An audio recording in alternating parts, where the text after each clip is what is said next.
Have you ever lost a friendship so deeply it felt like a death? That's friendship trauma. And here's the thing, it doesn't just disappear, it shapes how you move, how you trust, and how you let people in. In Kiki Banjo's journey across Honey and Spice and Sweet Heat, it shows us exactly how that plays out and how healing, reconciliation, and facing conflict create friendships that last.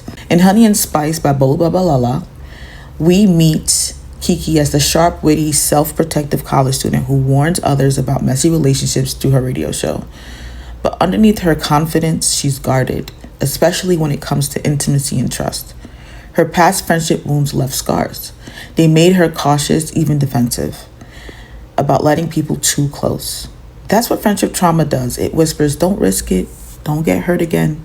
But by the time we see her in Sweet Heat, she's older, wiser, but she's still carrying that history. She's built friendships, but she also knows how fragile they can feel when conflict comes up.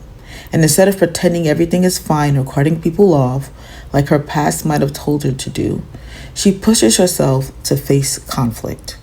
This is huge because it's not easy to sit with discomfort when old wounds tell you to run. Here's the thing, Kiki almost missed out on the long-lasting friendship she built because of those past hurts. Her story mirrors real life. So many of us let old betrayal stop us from experiencing the joy of new lasting bonds. That's the grief piece, right? We're not just mourning who we lost. We're mourning the safety and belonging that loss stole from us. And sometimes that grief convinces us to stay isolated. But Kiki's growth shows us something powerful. Reconciliation is a goal worth striving for. Just like we make goals for career, health, or finances, we need goals for how we repair our friendships, how we forgive, how we own our mistakes, because longevity in friendship doesn't come from avoiding conflict. It comes from working through it.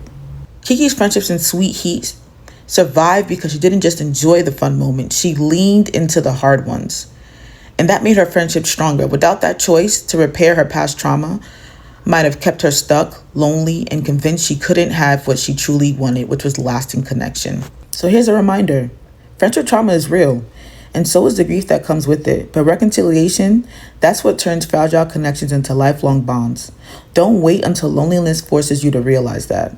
Like Kiki Banjo, you can choose to heal, face the conflict, and build friendships that don't just survive, but thrive.